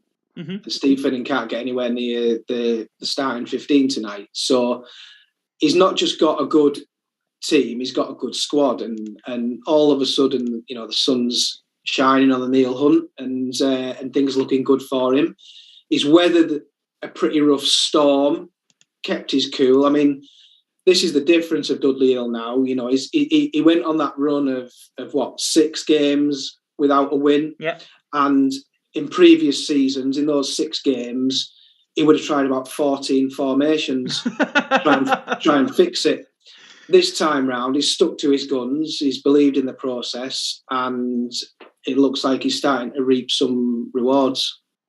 Absolutely. Alex ineligible for Churchtown this time against his parent club. But now the formation that's very much becoming Dimble's go-to. He's just sort of tweaks it each game, whether it be with an arrow or a specific player instruction. Bruges and Cansalas have fired something that resembles a potent partnership between them. Van Bommel and Riquelme really starting to get somewhere near the levels that their stats suggest they should as well, with a consistent run. And I think that the back 5, if you include Khan, is... I don't want to use the word underrated, because a lot of people obviously rate Khan, they rate Tomasi, they rate Mendes de Silva, but it doesn't get spoken about the same way other teams does. No, and I think that's something. I mean, a bit of a contradiction because Dimble is often being commented upon how quietly he's going nicely about his business, but it's almost to the point where it's always being commented on. So which kind of contradicts the fact that he's quietly going about his business. But another one who's done a few decent deals, and all of a sudden the team is looking like a different beast. I mean, I know you're saying you rate that back five. I'm wondering how much Dimble rates Mendes de Silva to feel maybe that he needs Tomasi to step across and hold his hand. But other than that, yeah, very, very strong. Van Bommel in that position to protect them allows maybe Riquelme for him to find something going forward, which, you know, a lot of managers haven't been able to do. So, yeah, looking good for and a little bit of a sweeping statement, but Dimble with one of the more exciting looking subs benches when you see Luke Chadwick and Dario Hussein there. Yeah, as I mentioned last time I was on comms, I think I missed a trick there because when I sent Mario Stanic over to Churchtown, I didn't, and Dimble asked me who I wanted in return for him, and at the same time, I was asking you to get me some screen grabs of Dario Hussein because I thought he was outside the league. Oh, we got a ghost game. We have a ghost game, which means Steve versus Dimble is going to be our last game. And that brings us to yourself. You travel to Sloths. You've seen what virtually all your playoff rivals have done, with the exception of Dudley. Talk us through your team selection for this evening. I mean, not an awful lot to say. We're back to having everyone available to make the 15. It was a case of which two guys miss out. Lundberg and Son will miss out, which means Lopez gets the nod at AMC and Guerrero on the bench, which means we actually go without an attacker on the bench, bearing in mind that we've got sort of four guys in the starting 11 who can all move forward. Yep. Three guys who can all move forward plus a striker. So, yeah, two centre-backs back in. Hopefully that makes it maybe a little bit more solid. And a team that you have had some difficulties beating in the past. I mean, you've won the last two, but before that, you hadn't beaten them in five. It's funny because, you know, I've been on doing comms a few times with you, and I always obviously watch all the live shows, and I see us clicking on the head-to-heads, and I seem to do all right and winning a fair few matches. I seem to get top six, and I seem to get semis, and I've got, you know, one star. But when we click on head-to-head meetings, I never seem to have the edge over anyone apart from Haggis. All my points come against Haggis. I mean, if I could play Haggis 15 times a season. Here we go. I'm waiting for the Can We Play You every week, Chad. That's it. But everyone else, we seem to get I seem to be just 1 point. I don't know how I managed to be just 1 point behind everyone on the head-to-head, yet doing all right. But yeah, they're a dangerous team, Sloths, and you know, they can go and score 5 or 6 against anyone at any one time. So, you know, you don't take your eye off the ball and you don't ever take them for granted. So Sloths got, as we saw earlier, Sloths got hammered last time out in the first half against Haggis. Rob reacts with 2 changes to the 11, but keeps the formation. And the 2 changes, incidentally, are in the attacking portion, with Zetterberg coming in for Recoba, and Pizarro coming off the bench to replace Shearer, who just drops down. When you see the 11 on paper, I mean, you've already said what Sloths are capable of on their day, but what sort of players do concern you? Is it when you see that Kaluzhny and Dai partnership, you've got to break through that? No, I mean, everyone knows my feelings on lineups like that. I think, yes, they'll both probably have good ratings. I just think that if you've got Ndiaye there's absolutely no point putting anyone alongside him. I'd much rather, if that was me, I'd be playing a more attacking. Kaluzny would be out, and I'd be playing a more attacking player further forward. Yeah. The thing that bothers me is the asymmetric thing. I don't like playing against teams like this. So Matt Holland, who's had a great season, he's got the longer arrow. Joe Cole could have a 5 or he could have a 10 playing there. That bothers me. He does a few things here that I would never do. I mean, Zetterberg as a guy who's announced his retirement, getting in the team, that wouldn't be happening at my club. So yeah, loads of things that bother me for good and bad reasons. Right, well, let's go to kick-off then. You adopt your standing position. I'll give you 30 seconds. Well, I'll give you 10 seconds to get there, into the dugout, as it were, hands behind your back, as if it was time for the national anthem. Good luck to both managers as we kick off what should have been the main event, but is now the penultimate game of the evening. It was Sloss with the first chance of the game, but Burn now starting to assert a bit of dominance, and they take the lead on 11 minutes through Sigalko. They come forward now looking for a second. We're at half an hour. Time ticking by now very quickly already. And Ian, you can retake your seat as after the goal, all the action was sort of in the first 10 minutes. Half-time whistle goes by Mr. Bellos, and you are leading 1-0. Yeah, nothing happened. Seemingly too much. It was quiet. You're always going to take a quiet game if you've got an early goal.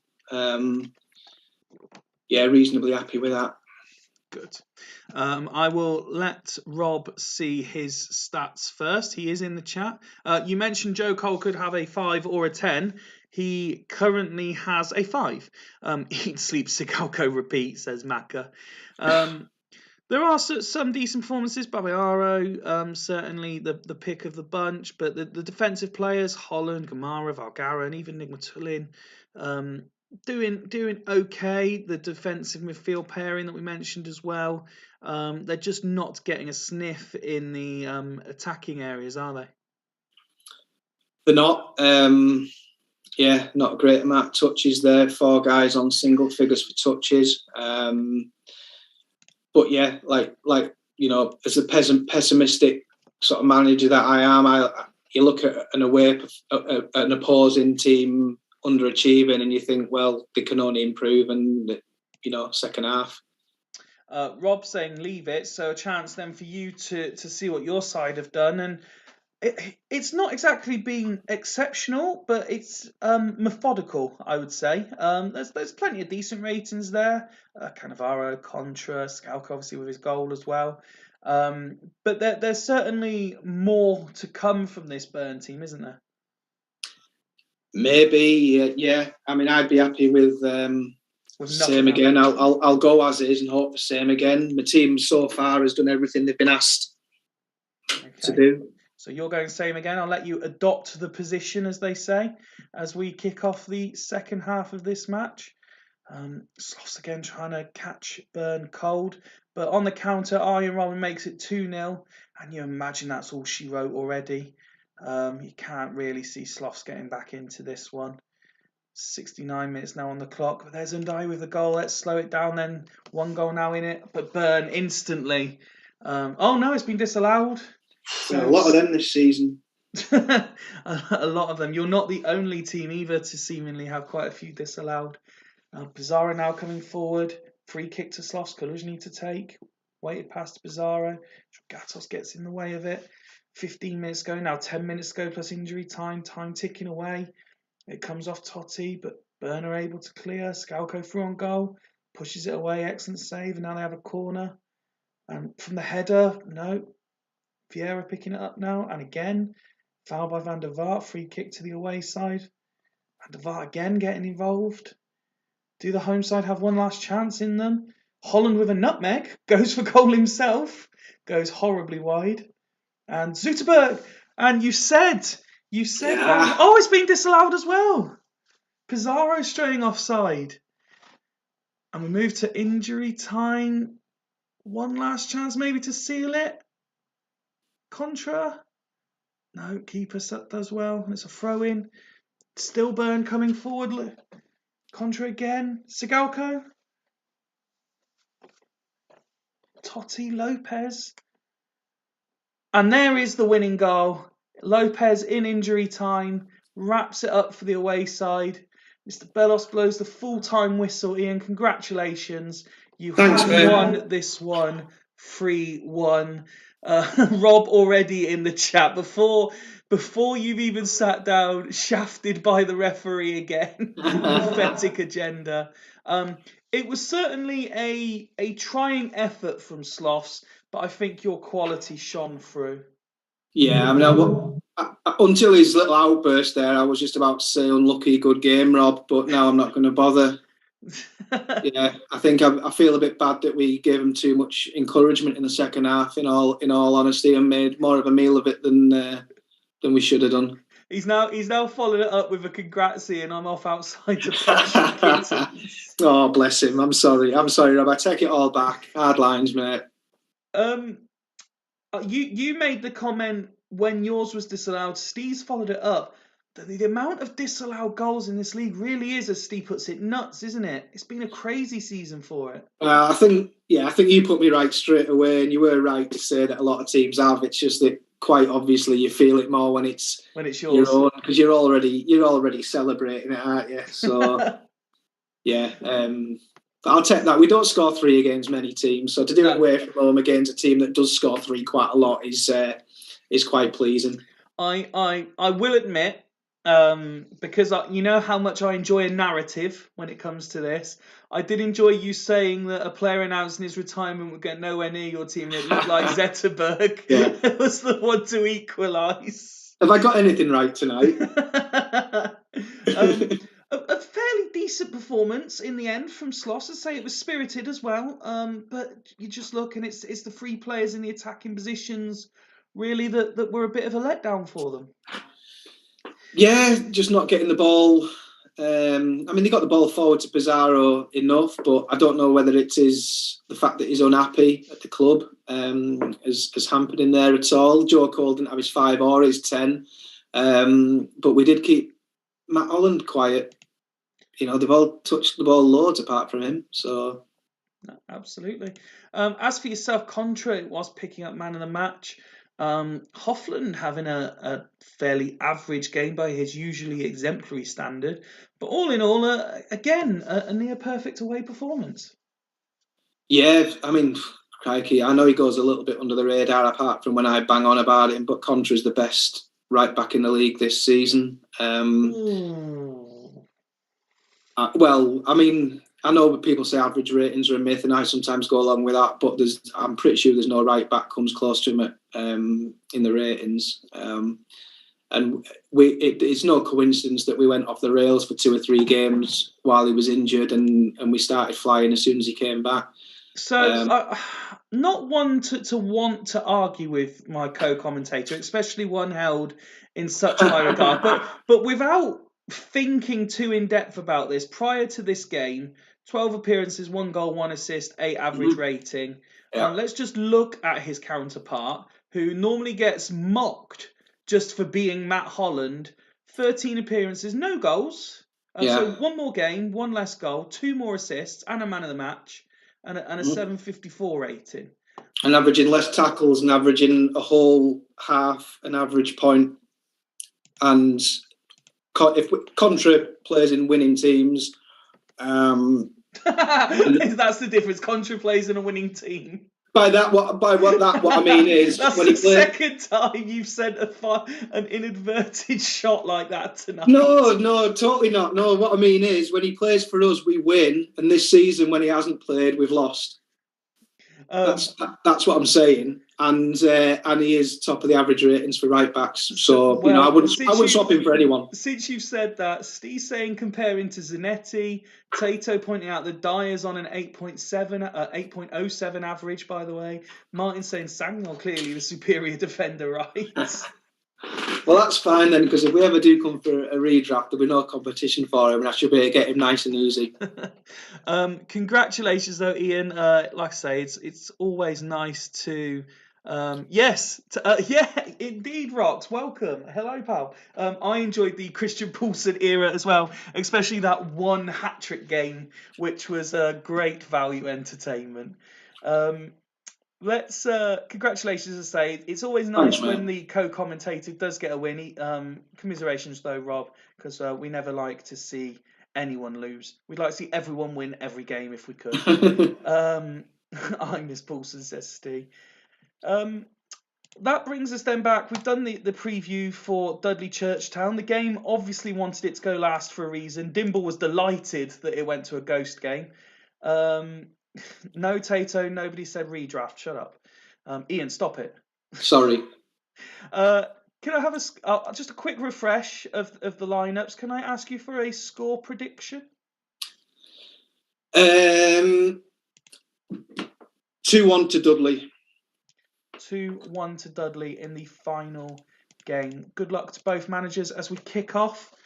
Dudley was the first chance of the game, and the second and the third. Churchtown now on 20. Bloody hell, not a lot has happened. We're already at half an hour. Luca Toni getting involved. This has got Churchtown stealing a goal here, absolutely written all over it. Free kick. Oh, Dudley do take the lead. Oh, and another disallowed goal. Luca Toni on the stroke of half-time has one ruled out. And it's half-time, 0-0. Dudley absolutely dominating. Steve now wishing he hadn't made that comment about disallowed goals in this league and nuts. Pass completion's very similar. Tackle completion's very similar. Although I would argue on the low side at only just over half by both teams. Churchtown dominant in the air. Dudley creating more. Look at the Churchtown stats. Defensively, as generally expected from Churchtown, it looks quite strong. Bruges and Salas doing reasonably well, considering that they're not actually shooting. Maybe it's just that the midfield where Dimble needs a bit more.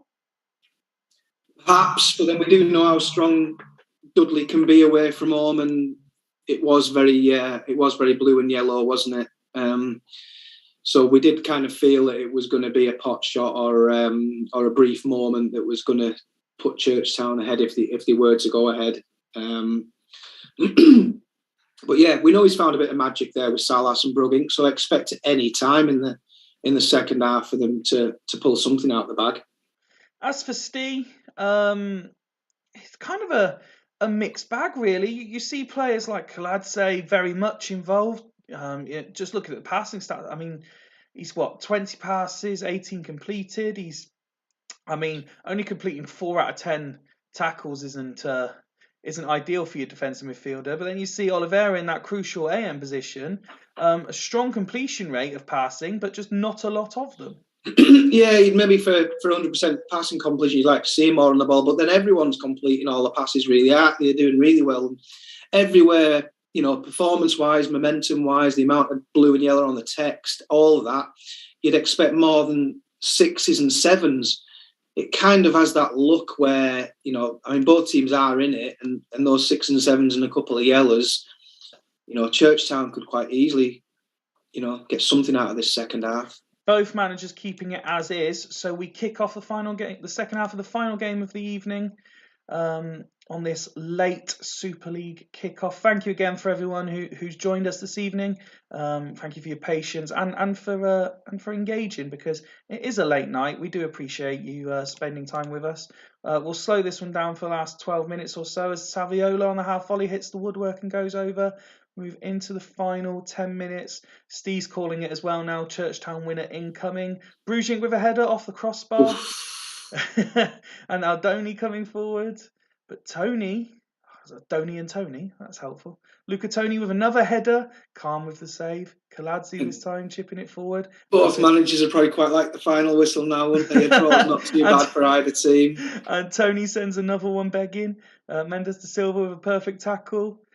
Bruges offside by Agahauer, though. 3 minutes to be added on, and we're into that now. Nothing happening in injury time, or is there? One last chance, maybe. Addo chipping it forward, free kick given, yellow card, full-time whistle goes, and the final game of the evening ends 0-0. Crikey. That's being at home as well. That's awful, really, from Churchtown. Dudley Hill picking up where they left off against you, just failing to find the net. Yeah, I mean, as a game like that, I don't know, Steve's maybe 10, 15 minutes towards the end. I mean, he's probably like in our camp as far as sort of pessimistic managers go and always fearing the worst. He's 75 minutes, you start to slow it down, and Steve's probably thinking, yeah, go on, I'll take 0-0. And then you look at the stats and at that, and he probably quite would have fancied another 15 minutes after the final whistle. So, yeah, it's you've got to be maybe finishing those games off.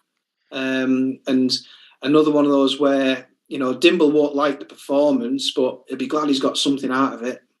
Oh, absolutely. The Ali picking up man of the match, a player that's been spoken about quite a bit in recent weeks. I don't feel his levels of performance necessarily deserve the 718. I kind of thought his average would be much higher than that. But a fairly competent performance against an informed Dudley team. Just Raquel not really hitting the levels expected. It was fine. It just wasn't very exciting or adventurous. Well, they didn't create anything, did they? Is the problem. And you know, he's put the right team out because he has been creating with those guys, but he's come up against a team who play well away from home and who have found a bit of form again. But yeah, he'll be thankful that those defensive guys did pull out all the stops. As for Dudley, again, a competent performance. Zanoni, the only one rating a 6 or lower. It just, like you say, all the stats suggest they've done everything right except score. So although there might be a tinge of disappointment from Dudley, I don't think Steve should be over-analysing this one. And I don't think he will. I think the new Steve, the calm, cool, collected Steve, will look at the positives from that. And I think we'll see very little changed for his next fixture. And he'll just count that as being part of a bit of a momentum building and roll with it. That concludes the action for this evening. Are you in any rush to shoot off, mate? No, I'm here as long as you need me, mate. Well, I figured as we started late and it's 11:45 anyway, we might as well see it through to Friday and maybe have a quick look at a few different stat bits and head towards midnight if you're in no rush. Let's go through through the classifieds first. So we got Astor 1, Gazelles 2, Bostock 1, Devils 1, Churchtown 0, Dudley Hill 0. We've just watched that one. Dragons 0, Leddersford 3. Fulchester 2, Loco 1, Halls 3, Haggis 1, and Sloths 1, Burn 3. I don't think I got a lot of these score predictions right, but maybe a few of the outcomes I did. So I'm looking forward to seeing Swan's update of the Super League Super 7. Let's have a look then at the league table and how that affects things. Devils maintain or I say maintain, it has dropped slightly, but they're still 11 points clear at the top. Yeah, I don't think they've got to worry, have they?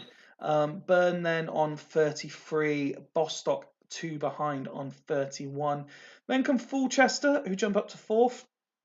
4 points behind Bostock on 27. A point further back is Dudley on 26. And Leddersford now into 6th place on 25. They have a 2-point cushion over Halls and Churchtown on 23. And then we still have 5 teams there on 20. Haggis to Astor. And then Gazelles close the gap on that group to 5 points. As you know, that I'm not suggesting that the 10-point gap is unachievable, but I don't think Gazelles will make it. But it will be interesting that there has to be a split soon, you imagine, and just how many of those teams will Gazelles realistically be thinking we could possibly overthrow them at the moment? Well, the thing is with Gazelles there, first of all, you've got to say well done to Martin for making a fist of it, because he came and it wasn't looking great. and then he's put a couple of good wins together, and all of a sudden, if he catches one team, he potentially catches 5 teams. Mm-hmm. And so he might have been thinking at one time, I could scrape 13th here. Now he might be thinking, I can get in the top 10, which would be a cracking performance come end of the season if he manages it. I just feel like there's maybe been a slight little shift there tonight in the league. If you look at Leddersford and Hools with a little bit of momentum, yep. And you look at Churchtown, who are still looking like they're not going to lose games. Mm-hmm. And then from 9th down to 13th, the teams that were looking like they could be losing games. So I don't know whether we're looking at that 6th position and thinking it's out of now 3 or 4 teams as opposed to 7 or 8 teams. Without putting words in your mouth then, are you kind of expecting, not necessarily in this order, but something resembling the 5 as it is now, to be the 5, and then it's Leddersford, Halls and Churchtown for 6? If I was putting, if I was putting everything on it, I would say that we're looking at 6th coming from either 6th, 7th or 8th. Okay. And I think top 5 are probably all right. That'll be music to Steezy, as if nothing else, that you think that he's just about there already. Yeah, but Steve will be taking what I'm saying here with an absolute pinch of salt. Steve will be sat at home wishing you'd shut up. Steve's probably sat at home thinking he can still come 13th. I mean, there he is now. A Tato coming in with all or nothing for both Astor and Haggis. They play soon. Steve saying, "Not us. We've been poor." I appreciate. I've said to you that we'll talk to roughly midnight, and Jens has put there it'll be 1 o'clock for me because I see the fixtures. So let's have a look at Sunday's games first. So we've got Astor against Dragons. That's 2 of the teams on 20 points playing each other. We've got Dudley Hill against Bostocks. That's 2 teams currently in the top 5. You travel to Gazelles. I'll come back to you in a second for your initial thoughts on that one. Haggis versus Churchtown. Now that reads as 9th v 8th, but that's one of the teams in the group on 20 points against one of the 3 teams you said challenging for 6th. Leddersford v Fulchester, 6th versus 4th. That's a huge gain for the chasing pack, you feel. Loco host Halls, and top of the league Devils entertain Sloths. Your thoughts on facing Gazelles away next up?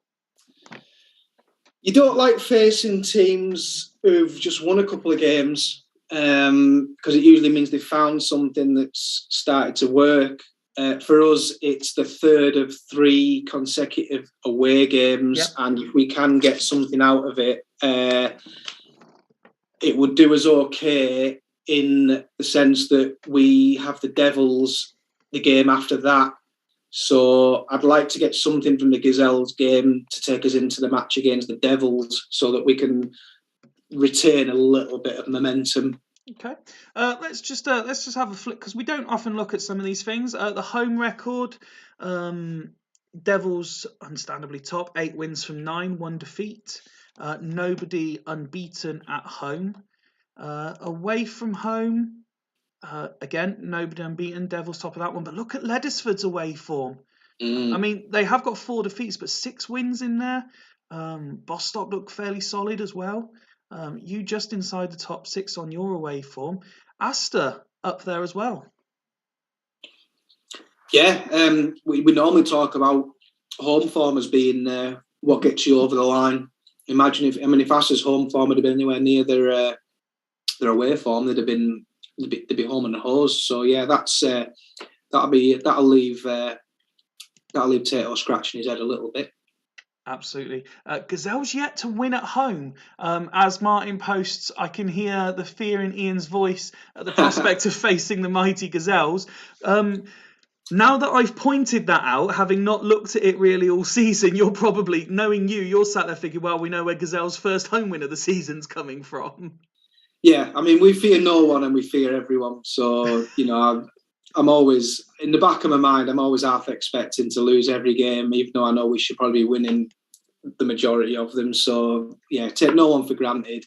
Confident up until the start of the whistle and then start to shit yourself as the game kicks off. According to the form guide, Devils at the top, Churchtown there in second, you're up in third, Ledesford fourth, Hull's fifth, Astor down the bottom, won't be real much of a surprise to Tato. Home form, Devils, there you are in second on current home form. Away form, where are you there? Fifth on the away form. Let's have a few more games without losing. Devils on a 10-game run. Churchtown, that's impressive. Five games without losing. It is. I mean, they came close tonight, but they hung on, and it looked like a sign of a team who are getting things right. Games without winning, though. Look at Loco, 6 games without winning. Astor, 5 without winning. Wow. Yeah, that's. I mean, the Astor one's no real surprise there, given the slide down the table, is it? I mean, the surprise is that it's happened, but we know that they're going to be there in that table because of the shape of the graph that they've got. Yeah, Ledesford scoring the most goals from corners. Indirect free kicks is an Astor speciality. Direct free kicks shared between Dudley and Haggis. Yellow cards, Astor top that particular table, as they do for red cards. So their form leaving them, their discipline all over the place. It's not great if you're an Astor fan right now, is it? It's not. No. It is a difficult one for him because we know he's not blessed with the best squad. But then again, we know what he's capable of doing because he has at times got them firing and got them top 6. So, yeah, difficult one. Absolutely, completely agree. Quick look then at the Tato. No, it's fucking garbage.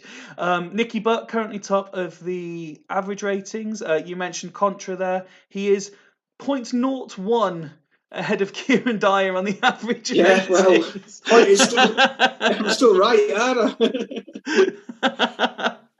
I wouldn't swap him for anyone. No, I'm sure you wouldn't. But then I'm sure in his heart of hearts, Hodgie wouldn't really trade Kieran Dyer either. No, he wouldn't. Sigalko now leading the way, 1 clear of Anelka in the Golden Boot. I might be doing them both he and Anelka and Montella to an example a bit of a disservice. Are the goal numbers a bit low for this stage of the season? Well, Sigalko missed the first couple of games of the season, and then he had a couple of games where he struggled to find his feet. Then he scored a couple, had a bit of a lull, and he's been on fire ever since. So I think I expect him to end up roughly where he was last season. Okay. The difference with us this season is that I've had Ian Robben able to step up with about 7 goals, probably because he's had to compensate for the lack of Thierry Henry. So quite happy with him. Milan Petkov and Zé Roberto leading the way in terms of assists at the moment. Yellow cards, Vieira on 10. Soroczynski and Van Bommel 1 further back. Red cards, still Van Bommel and Okoronkwo on 2. Man of the Match awards, Van Bronckhorst on 4. And then we've got a fair few players there on 3. And then the ones that that people like Tato tend to appreciate, the ones that Steve so expertly has flashing on the screen each game week for us. They're all centre-backs. Yeah, all the centre-backs. Passing completion, very high. Tackles per game. We've got a Haggis duo at the top there, Walter Samuel and Yap Stam. Sol Campbell nestled in just behind them. Dribbles per game, Zé Roberto way out in front. Carlos Shax there in support as well. So plenty of dribbling going on at Bostock Stanley. And Nelka's dropped to 4th on the shots on target percentage. But his teammate Lee Bowyer above the 90% again. Tom Madeira has upped his percentage since the new manager came in. Yeah, that's a worry for us. And Brujink there as well. Who's had a decent start to his Churchtown career. 5 minutes then till Big Ben chimes in. Any final thoughts from you before I thank you for your time? It's been a great night. Thanks very much for getting it on in the end. It was, it's felt like ages since we've had a game. So to actually get it on tonight was a huge bonus, and I think we've all been rewarded with an excellent set of fixtures. And obviously, good thing as well is it's Sunday night will come around pretty quick. So it certainly will. And without making promises I can't keep, I'm trying. It's my son's birthday weekend this weekend. He becomes a teenager. He turns 13 on Sunday. Oh, bless him, big man. Indeed. So happy birthday in advance to baby Devil, baby Fifey, whatever we're referring to now. He's having a sleepover on Saturday night, so I might take control of the reserve games and just stream a load of reserve football Saturday when I get banished to the bedroom, because the last thing I want to do is be surrounded by, I think there's 6 13-year-old kids going to be here. I might just go and lock myself away and stream the reserve games on Saturday, because having dad around isn't cool, mate, is it? I know that all too well. But if anyone ever wants to take control of my reserves who are absolute garbage, they're always more than welcome. I would say that I'd play a round of fixtures Saturday, but that's a very quick turnaround for everyone to then play another round of fixtures Sunday. I don't think even I could pull that one off. But we'll see. Packs will be out tomorrow, Tato, because it's very late. I need to go to bed. Ian, thank you very much for your time. I've very much enjoyed spending the last, hour and a bit, nearly 2 hours, in fact, with you. Thanks for having me on, mate. Thank you for everyone in the chat, whether you were here for the whole show or part of it. Until most likely Sunday from Super League HQ, it is a very, very good night. Good night, everyone.